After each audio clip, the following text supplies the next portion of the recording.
right, here we go. Take two. Take two. 3, 2. You know what time it is? It's TWIS. This week in sports. The Blue Jays killing it. Vladdy single-handedly taking down the Yankees. The Raptors playoffs are about to start. Tiger Woods did not end up winning the Masters, but he did make the cut. We'll get into that in a bit. A couple NFL signings, and of course, I mean, the Oilers played tonight, and I mean, they got smoked last game against the Minnesota Wild, but looking to bounce back this evening. But first things first, Vladdy Guerrero Jr., what a boss, what a beast. Guy not only goes 4 for 4 last night with 3 homers, but also has a double, but it's also after he gets his hand stepped on at first base, bloodies him up. I thought he was going to be out. I couldn't, when I seen it, I was like, oh no, this is not good. His middle finger's all bloody. He ended up having to get 2 stitches after the game, though. So they just taped it up.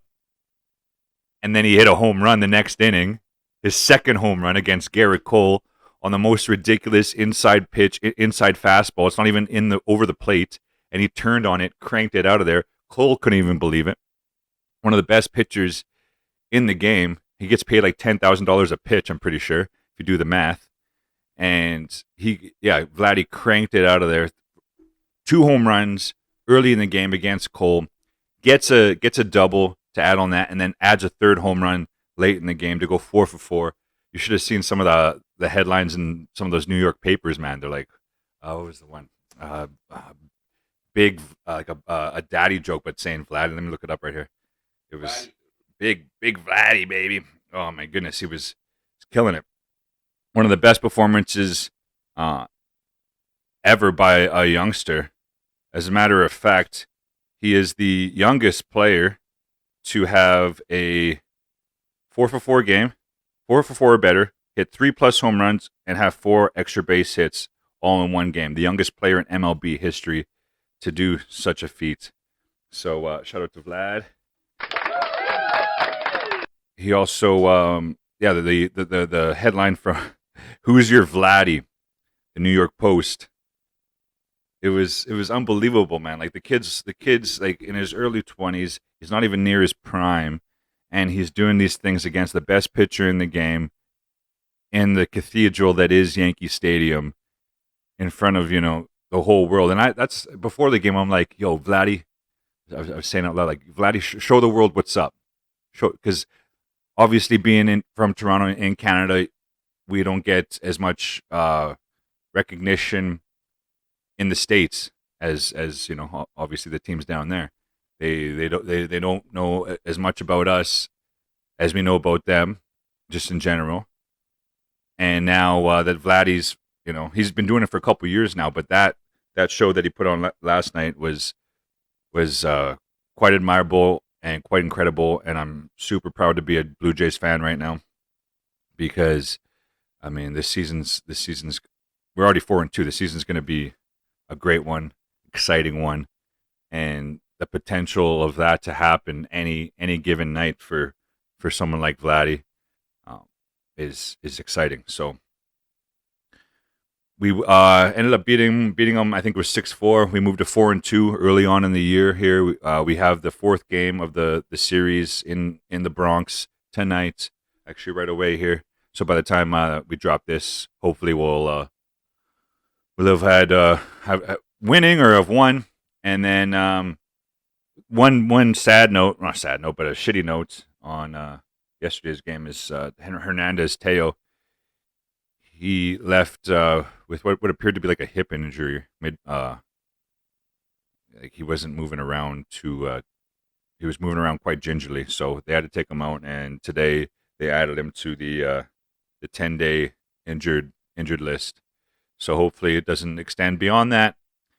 He's one of our unbelievably, he's like one of our underrated players because the shine is on Vlad, Springer, Bichette, players like that, and Teo's often goes under the radar, but our lineup is so potent, especially with him in it. So hopefully he comes back soon, shortly after that 10-day IL stint, because if we have him in our lineup, then we're even that much of a better team, which is crazy to say because we already have a stacked team. So stoked, and just seeing that, being a Blue Jays fan, watching Vladdy do that in New York of all places, unbelievable. So I love you, Vladimir Guerrero Jr. There's another Vlad in the news, but let's not talk about that. We're talking about sports here. Oh yeah, one thing I took note of too, actually, after he, I think it was hit his third homer. He was so hyped, obviously on the bench, and he was like walking back and forth in the dugout, just super hyped, super confident, like on top of the world. And I think one of the coaches, the guy that I can't remember his name, but the guy that translates for him, uh, they kind of looked like they got into like a little bit of I wouldn't say an argument, but a discussion. Like maybe Buddy is like, yo, calm down, maybe, or something. That's what it kind of like seemed. But because obviously Vladdy was on he was on a high, and but I mean you need that kind of confidence in your dugout, and because it rubs off. You can tell it rubs off on the other players. So keep it up, Vlad. Hopefully he does follows it up with a 4-homer game today. Just kidding, not kidding. I mean I hope obviously that happens, but I mean 3 home runs. He's the youngest player to ever do that with four for four and with an extra 4 extra base hits. So that is unbelievable. And the fact that he took it to Garrett Cole too is even Cole recognized it and tipped his hat to him. In other MLB news, the big story from the other day was Clayton Kershaw throwing a no-hitter and getting pulled after 7 innings to not even be able to finish it off. I think he had 13 Ks, 13 strikeouts. He didn't give up a hit, he didn't give up a walk. But the reasoning for Roberts taking him out is it's early in the season. You don't want to risk injury. They were up by 6 runs too, so it wasn't like it was a crazy close game. But I seen somewhere like that's the first time that a pitcher has been taken out 7th inning or later, throwing a perfect game for the first time since like 1901 or some shit like that. Like an uninjured, like the only time they'll leave is if they get injured or something. So yeah, that was I wouldn't say unbelievable, but it was quite fascinating because I mean you're gonna take him out at his peak, but Kershaw he understood he wasn't like he wasn't pissed about it or anything. He wasn't making a scene, and the way Roberts what was it, not Gary Roberts, the manager for LA, the way he explained it is yeah, he didn't want to risk injury to him. It's early in the season, the arm's not stretched out obviously, but that must have been the hell of a decision taking him out, throwing a perfect game. No, I think they ended up giving up a hit or two, but they ended up winning. Actually, I didn't even. Let me look that up. The Dodgers game. See, the thing about Google nowadays is if you look it up, I'll be getting notifications for them and shit. Yeah, so it was last night's game against the Twins. The Twins ended up getting 1 hit on their relievers, so it was a combined 1 hitter. Kershaw, yeah, 7 innings, no hits, no earned runs, no walks, 13 strikeouts. This guy Vesia, he's the one who gave up 1 hit, well, and a walk actually, and a strikeout. But and then Bruel just came in at the end and finished it off. Beat him 7-0. So that was the two best teams, or the two teams that before the season were given the best odds to win the World Series. The Dodgers and the Blue Jays both had some pretty stellar nights the same night on this week in sports here. So yeah, I'm excited to see what the if the Blue Jays can keep up with the Dodgers, because the Dodgers are like the number one team.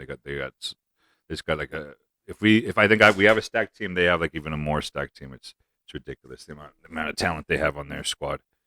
So if we I mean it's still only 6 games in the year, but we have a pretty good record. So let's keep it up tonight. The Oilers played a couple nights ago against the Minnesota. We got kind of taken to us. I think it was 5-1, and there were some fireworks at the end of the game. It seems like everyone around the league has a dislike for one of my favorite players now, Evander Kane, and he was getting into it with some of the guys on the Wild, and it was funny. I think one of the Wild players like flipped him the bird, got fined for it, like almost like $5,000, which is ridiculous. Which is like almost the same fine as punching somebody that they have in the NHL. Their rules are kind of outdated as far as fines, but I guess Hartman, the guy who got the unsportsmanlike conduct, he's getting a bunch of donations, and he's overwhelmed by the amount of donations in response to the fine. So the fans are paying for it, which I mean he doesn't need it. He doesn't need their money, but whatever. So yeah, I mean I think we only faced Minnesota a couple times this year. So next time, do we face them one more time? I don't think we might face them one more time. Oh no, I'm not sure. I don't think we do actually. Because I was gonna say if we face them one more time, the shit that'll pop off. No, we only got 1, 2, 3, 4, 5, 6, 7, 8 games left. 7 after we play Nashville tonight. We go home to host the Golden Knights, which is going to be a huge game. That's on Saturday afternoon. I didn't realize that was Saturday afternoon. That might be a game I should look into going to.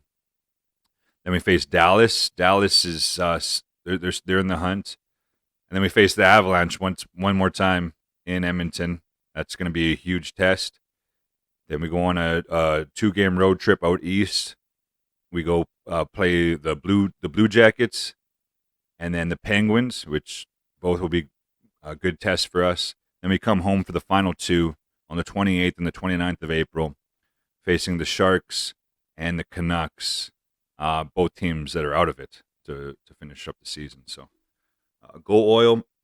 Hopefully by the time you hear this, we would have won against the Nashville Predators and improve our spot in the standings. Because as it stands, the time of us recording this, we are currently sitting second, 2 points up of the LA Kings in the division. We're 9 points back of the Flames, so we're not going to be catching them.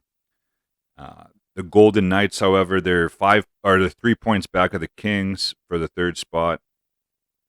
Oh, the Canucks are sticking around a little bit, because it'll be the Predators, then the Stars, and the Kings. Yeah, all at 88, 89 points. And then the Golden Knights, 3 points back. Oh, okay, yeah, no, the Nucks, they got to put a run together here to even have a chance. Vancouver does. And yeah, the Jets are at 81 points too, so there's only 2 wild card spots, obviously, so it's going to be tight going down the stretch. And if Vancouver wants to have any chance, they got to probably win straight out for the rest of the season. Yeah, I mean, as long as we stay in front of the Kings, get that home. We have 2 games in hand on them too, which is really important. And so as long as we stay ahead of them, we'll get home ice advantage in that first round. Come May.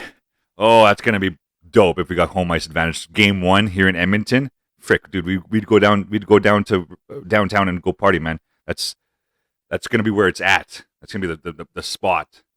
I don't even give a fuck if Calgary's in it. They're not going to have a party like we do, man. They just don't. They don't have the same amount of fans like across Alberta like the Oilers do.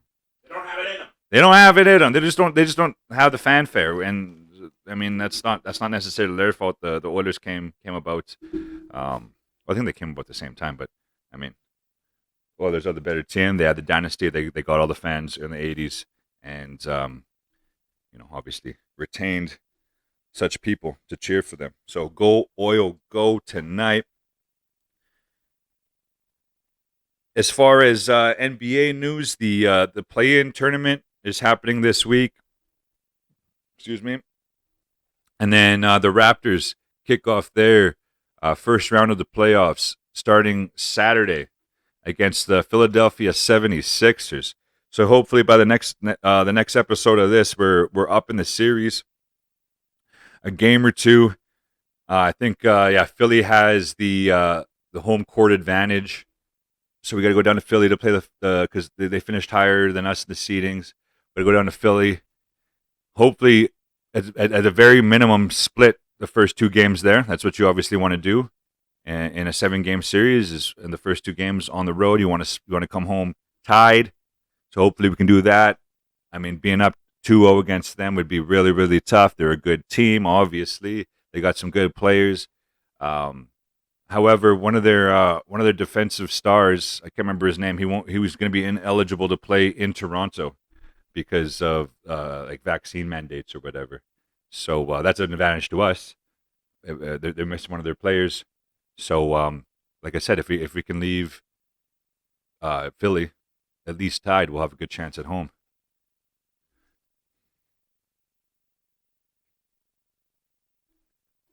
I mean, I can go through all the other NBA matchups in the playoffs here and who got through in the play-in round, but I haven't been watching it that closely, the play-in round, because luckily we didn't have to do that.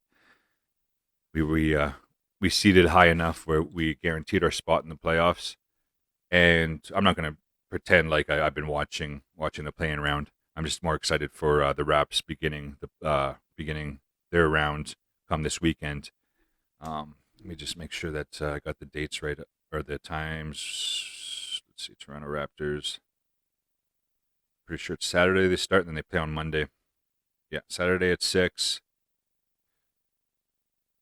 Oh, what the fuck? It changed from 6 to 4 when I clicked on it.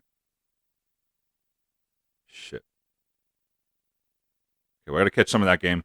I play baseball every Saturday, but hopefully to catch that game. The 76ers host game 2. That's Monday. And Wednesday, Saturday, game 3 and 4. Okay. Game 4, it's saying it's at noon on the following Saturday. Okay, that'll be a good day. Man, there's a lot happening in the city of Toronto. Raptors going to the playoffs. The Blue Jays are killing it. The Leafs are in the playoffs. And so, I mean, Toronto's one of the more popping off cities probably in all North America, if I think about it. Because not too many other cities in the States have an NHL team going to the playoffs and an NBA team going to the playoffs, as well as their MLB team fucking rocking it. Yeah, I'd have to like look into that, but I don't think there's Toronto's the city to be at right now, and I wish I was there. I wish I was there catching some of the Blue Jays, catching some of the Raptors, and the other team, whatever. It's funny. Like I cheer for the Leafs or the oh my god, I can't believe I just said that. No. I don't cheer for the Leafs. No. What the? Let's just bleep that out. I cheer for the Blue Jays so hard. They're my team. I love the Raptors.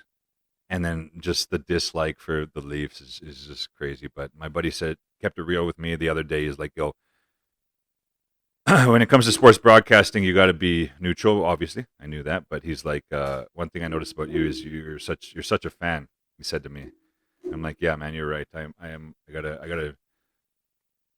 gotta distance myself from my fandom when it comes to calling sports and whatnot. But I'm not even necessarily calling sports. This is a podcast. I say what I want. So hopefully the Leafs lose in the first round. That's an Oilers fan. I mean, the Leafs would say the same thing about us. So, yeah. So I was hyping up Tiger returning last episode, and I was so excited to see that. I caught some of his rounds. He ended up making the cut, and was able to play the weekend, but he didn't. I think he finished like 7 under or 7 over or something, like way back of the lead. But the fact that he came back was hella impressive. It was the story of this past week in sports, and he confirmed that he's going to play at the Players Championship, I think, in a few weeks. and I don't think he's playing this weekend. He said he wanted to try to play this weekend, but I think I would have heard that he'd be playing this weekend. But the next big major championship he's going to be playing. So obviously the Masters gets his feet wet again, gets him back in the swing of things, pun intended. But got to give it up to Mr. Scotty Scheffler taking the Masters. This guy came out of nowhere this year. He hadn't won any tournament before. Like I think they said it was like February. He won his first tournament, and then he won like 2 or 3 and then he wins the Masters. Like this Scotty Scheffler dude, man, like he's number 1 in the world, and he proved it at the Masters tournament. When all the eyes on him, and it's extra hype there because Tiger's there. There's more eyes on you. There's more people in the stands watching you, and he led like pretty much the whole time. So Scheffler takes it. Woods will hopefully come back with a better performance. I'm sure he will. This is just his first time playing golf in a few years since his accident. So I'm sure Tiger will pull up a better performance. He's going to have to contest with Scotty Scheffler because the Scheffler kid, he looks like the real deal. Like he looks like, I mean, he's won I think 3 or maybe 4 tournaments since February. Like the dude's on fire. So, I mean, the old dog has got to come in, show these new cats how it's done. Before we get to this week in sports history, I got a good personal one for that. Just a couple signings in the NFL. I think it was Derek Carr. Matthews on Ovechkin. His shot. It's probably the best. Oh, I thought it was just reading these headlines out loud here. Where is it? Yeah, it was like a big extension for the Green Bay Packers signing veteran wide receiver Sammy Watkins to a 1-year deal, $4 million. And what the fuck? I gotta look this up. Derek Carr signed up an extension. It's not coming up here. Derek Carr, right? With the Raiders, right? What kind of shit is this? Should have this teed up. But yeah, it's an extension. Yeah, with the Vegas. Where did he get signed to? 3-year extension. There's like $121.5 million extension for Derek Carr. So he's going to be in Vegas for the next bit here, and he's one of the better quarterbacks around. So congrats to him on getting paid. Packers add Watkins. Let's see. Oh, one quick note. Also, actually, that pertains to us. Can't believe I forgot to put this out there. Drew Doughty, All-Star, probably future Hall of Fame defenseman for the Los Angeles Kings. He's out for the season. Ooh. He's getting a wrist injury on Monday, and he's out. So it's good news for us. That's real good news for us. Actually, that's 2 good news. That's 2 points of good news for the teams that I'm cheering for in the playoffs here. The Raptors don't have to face one of the big defense players on the Phillies, the 76ers when they play in Toronto, and now the Oilers don't have to face, like, Drew Doughty plays really, really well against us. He's an Olympic champion. He's been there, done that. He's a Stanley Cup champion. The fact that he's out, you're saying there's a chance. There was a chance before that. There's even more of a chance now. Like, we win a round. We win 2 rounds. Fuck, we go to the Stanley Cup. Oh, my goodness. That brings me to this week in sports history. So, what is this? 5 years ago. 5 years ago. Was it 4 years ago? 5 years ago? Was it already 5 years ago? Oh, it was 5 years ago. The Oilers made their first playoff appearance in, what would that have been? I think it was 13 years. Oh, what the fuck? Yeah, it was 2017, the time that it was 12 years, because they made it in 2006, right? They didn't make the playoffs. They missed the playoffs for over a decade.